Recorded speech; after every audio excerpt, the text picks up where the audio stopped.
welcome to County Perspective. This show focuses on Frederick County government, local programs and events, and the Frederick County community. I'm your host, Brandon Rosa, and thank you for joining me. Now let's start this episode with our top news stories. Frederick County released the results of its Childcare Feasibility study, revealing significant shortages of affordable childcare, especially along the Golden Mile and in the Thurmont, Walkersville, and Middletown areas. The study found families spend nearly 19% of their household income on childcare, far above federal affordability benchmarks. To help address affordability, the county is opening a new pre-K scholarship pilot program for eligible 4-year-olds, capping childcare costs at 7% of family income for qualifying households. To be eligible, household income must be between 3 and 6 times the federal poverty level. For a family of 4, that means earning between $99,000 and $198,000 annually. Frederick County is also expanding its childcare workforce through a training program for in-home providers. So far, 18 programs have been licensed, creating new spaces for 116 children. By investing in family childcare entrepreneurs, GoFCC, Growing Opportunities for Family Childcare, expands access to care where families need it most, creates new small businesses, and strengthens the local workforce. Childcare Choices is proud to be part of the solution, helping turn feasibility into reality and to ensure more Frederick County families and children have access to quality care they deserve. Additional recommendations include expanding childcare centers on county-owned land and exploring cost-sharing models with employers. Frederick County launched a new initiative that will expand composting operations to include food waste and other organic materials. The county purchased land near Reichsford Road to support growth of the Nicholas Hartman Farmstead composting site and future waste reduction efforts. Our current composting program is limited to yard waste and is known as a Tier 1 program. With this new land, we will work towards a Tier 2 permit that will allow composting of food waste and other organic materials. This expansion is critical because food waste is one of the most significant contributors to county and municipal landfill volume. The expanded program will aim to reduce waste sent to the Blue Ridge landfill, lower greenhouse gas emissions, and create more accessible food waste disposal options for residents. The site will also provide opportunities to explore new waste management technologies, partnerships, and educational programs. Development has not yet begun, and the site is expected to become operational within 2 to 3 years. Frederick County awarded $500,000 in food equity and emergency distribution grants to help 19 nonprofits expand food access for residents facing food insecurity. The grants support food banks, pantries, schools, churches, and community organizations responding to increased demand for food services following the recent federal government shutdown. Funding will be used for food purchases, meal distribution, refrigeration, storage equipment, grocery delivery, and expanded nutrition programs across the county. The Feed Grant Program, launched by County Executive Jessica Fitzwater in partnership with the Community Foundation of Frederick County, provides one-time funding to strengthen local food distribution and emergency assistance efforts. Frederick County government recently took time to recognize and appreciate the many boards and commission members who volunteer and help support the Frederick County community with the first annual Boards and Commissions Appreciation event. Let's take a closer look. What makes your service especially meaningful is that it is largely voluntary. You serve not for recognition, but because you care about good governance, about civic responsibility, and about leaving your community stronger than you found it. And that deserves to be acknowledged. Today is our first ever annual appreciation event for boards and commissions. We're celebrating the members who have contributed their time and expertise to the county's over 40 boards and commissions.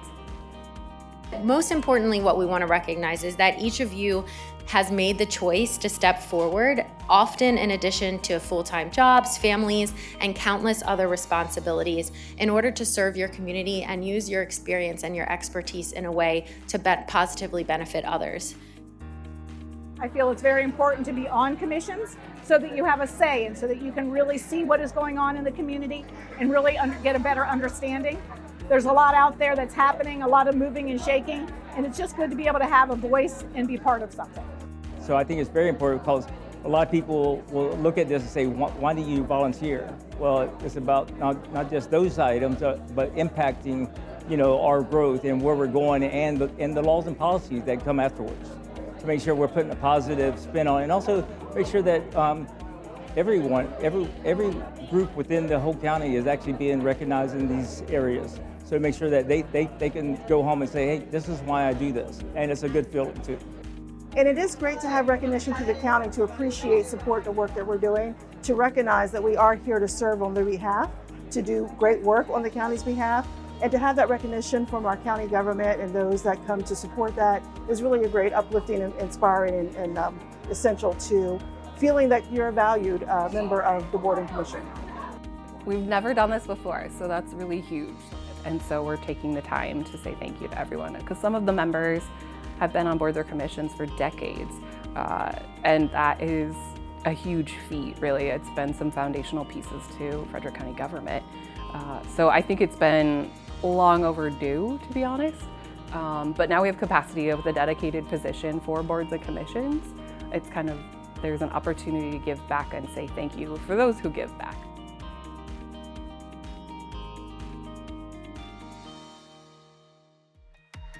Okay, everyone, we've reached the halfway point in our show, so we're going to take a short break. But when we return, we'll learn more about the Champion Your Health event and so much more. See y'all soon.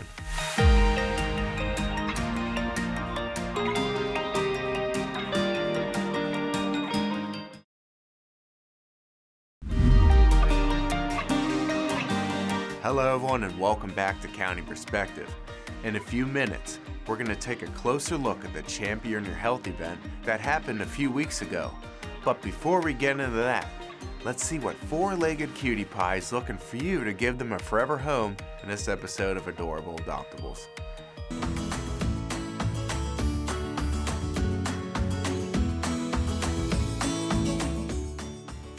On the chunk chart, Brox isn't, oh lord, he comin'. But aside from his need to shed more than a few pounds, this senior is practically perfect. He's a confident social butterfly who is quick to greet all his visitors. He loves affection and adores being brushed. While he weighs in at a whopping 31 pounds, Brox is still very mobile and enjoys strolls around the adoption floor and playtime, especially if a wand toy is involved. Brox will be a great addition to any home as long as his new family is committed to helping him on his weight loss journey. According to our vet, the 9-year-old should weigh approximately 18 pounds. To learn more about Brox and our adoption process, call Frederick County Animal Control and Pet Adoption Center at 301-600-1546. Last month was observed nationally as Older Americans Month, and the Frederick County Division of Aging and Independence held a health event at the Frederick Senior Center to honor the special month, better known as Champion Your Health. FCG-TV was on site and was able to speak with some participants at the event. Let's hear what they had to say.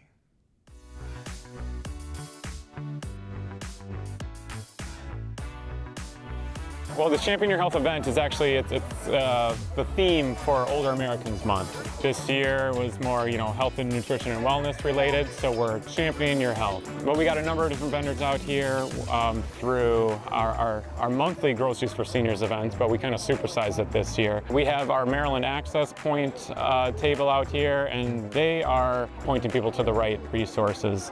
We have some fitness classes. We have the fire department doing some health screenings, blood pressure, A1C. We're really trying to cover all our bases. I came out to see who was here, what facility, what organizations were here. And it's amazing. There's a lot of different things, very health-oriented, and lots of ideas to improve your health and make you live longer. This is extremely important because, seniors need to get out and meet other people and this is an opportunity to do that. We have 50 plus community centers all over the county, so check them out online, check them out with the blue books that they offer that give all the activity guides. Honestly, there's something for everybody through a wide variety. It's time in the show to see what activities and programs county agencies are hosting in the next few weeks in this episode's calendar of events.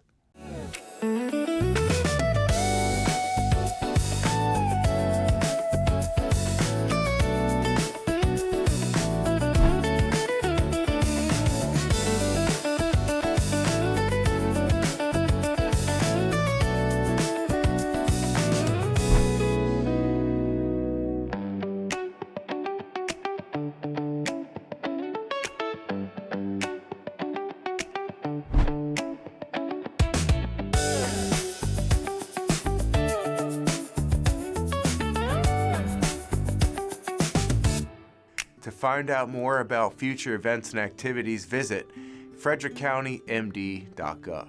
Before we wrap up this episode of County Perspective, let me share some final news with you.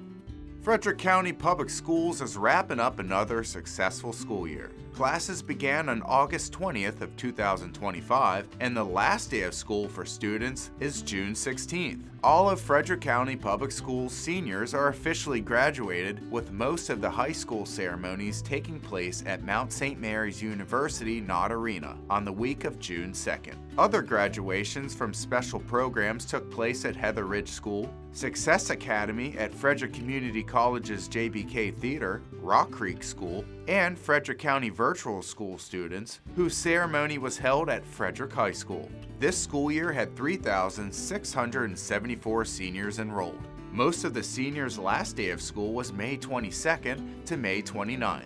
Looking ahead, the first day of school for the 2026-2027 school year is set for August 19th. Congratulations to all the Frederick County Public School seniors who graduated, and good luck in your journey ahead. The 2026 primary elections early voting has begun.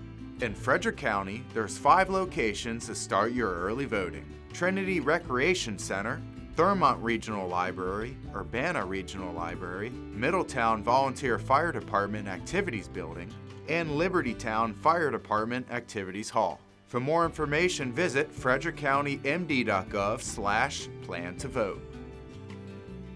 With 41 years of extraordinary service with Frederick County Government's Division of Public Works, Department of Highway Head Mike Ramsberg retired at the end of May. Ramsberg tackled hundreds of inclement weather events while working with the county and did his best every day to make sure residents were safe. Community members and county staff held a retirement ceremony for Ramsberg to say goodbye and to say thank you for his lifelong dedication. Myself and others will miss working with Ramsberg, and I just want to say congratulations and enjoy your retirement. America just celebrated Memorial Day, and you know what that means? That's right, it's swim time. Before we start jumping into those pools and lakes to cool off, watch these safety tips about swimming to keep you safe this summer.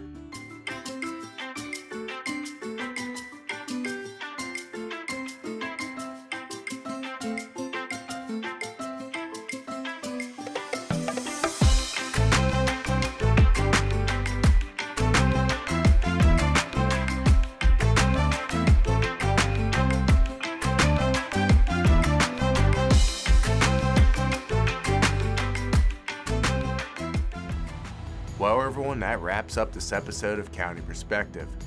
Now, if you want to stay up to date on important news and events going on in the county, follow Frederick County on social media at FredCoGovMD. And we'll see you next time with a fresh look from a county perspective. Take care, everyone.